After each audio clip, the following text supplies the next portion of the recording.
Darshan sir ಅವರ contestant ಯಾರ್ಯಾರು fans ಇದ್ದಾರೆ ದರ್ಶನ್ ಸರ್ಗೆ ಅಥವಾ ಯಾರೇ ಅವರಿಗೆ ಅತ್ಯಾಪ್ತರಾಗಿದ್ದಾರೆ ಅವರೆಲ್ಲ ಬಿಗ್ ಬಾಸ್ ಮನೆಯಿಂದ ಹೊರಗಡೆ ಬೇಗ ಬರ್ತಾ ಇದ್ದಾರೆ ಅನ್ನೋಂಥ ಮಾತು. ಯಾಕಂದರೆ ಯಮುನಾ ಮ್ಯಾಮ್ ಆಗಿರ್ಬೋದು, ನೀವು ಅನುಷಾ ಎಲ್ಲರೂ ಕೂಡ ದರ್ಶನ್ ಸರ್ ಅವರ ಅಭಿಮಾನಿಗಳೇ ಹೌದು. ಸೊ ಇದಕ್ಕೆ ಏನು ಹೇಳ್ತೀರಿ ನೀವು?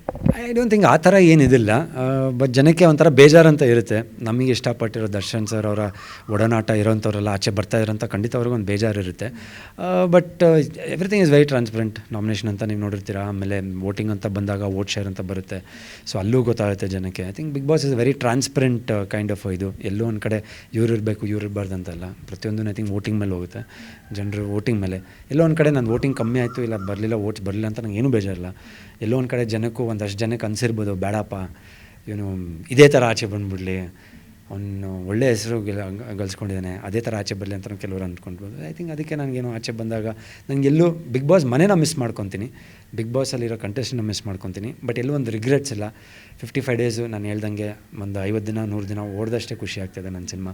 ಸೊ ಒಂದು ರಿಗ್ರೆಟ್ಸ್ ಅಂತೂ ಇಲ್ಲ. ಯಾಕಂದರೆ ನಮ್ಮ ತಂದೆಯವ್ರು ಹೇಳಿದ ಒಂದು ಮಾತು, ನಮ್ಮ ತಾಯಿ ಹೇಳಿದ ಒಂದು ಮಾತು. ನಮ್ಮ ತಾಯಿಯೂ ಅಷ್ಟೇ, ಅವ್ರು ಹೇಳಿದ್ದು ಹೆಣ್ಮಕ್ಳಿಗೆ ನೀನು ಕೊಡುವಂಥ ಒಂದು ಗೌರವ ನೋಡಿ ನಾನು ಭಾಳ ಖುಷಿಪಟ್ಟೆ. ನೀನೇನು ಕಲ್ತಿದ್ಯಾ ಮನೇಲಿ, ನೀವು ಅದನ್ನು ತೋರಿಸ್ದೆ, ನಂಗೆ ಅಷ್ಟೇ ಸಾಕು. ಅದೊಂದು ಅವ್ರು ಹೇಳಿದ್ದು, ನಮ್ಮ ತಂದೆಯವರು ಇನ್ನೊಂದು ಮಾತು ಹೇಳಿದ್ದು, ಜನರು ಮನಸ್ಸನ್ನು ಗೆದ್ದಿದ್ಯಾ ಅಂತ. So I think it's a big compliment. ನಾವು ಆಮೇಲೆ ಅವ್ರ ಕಣ್ಣಲ್ಲಿ ನೀರು ಹಾಕಿದ್ದು ನಮ್ಮ ತಂದೆಯವರು ಒಂದು ಹಲವಾರು ವರ್ಷಗಳಿಂದ ನೋಡಿರಲಿಲ್ಲ. ಎಲ್ಲೋ ಒಂದು ಕಡೆ very proud, very proud feeling. ಏನೋ ಒಂದು ಮಾಡಿದ್ಯಾ, ಒಂದು ಅಚೀವ್ ಮಾಡಿ ಬಂದಿದ್ಯಾ ಅಂದ ನನಗೆ ಇಟ್ ವಾಸ್ ಲೈಕ್ ಒಂದು ಬಿಗ್ಗೆಸ್ಟ್ ಕಾಂಪ್ಲಿಮೆಂಟ್ ನನಗೆ.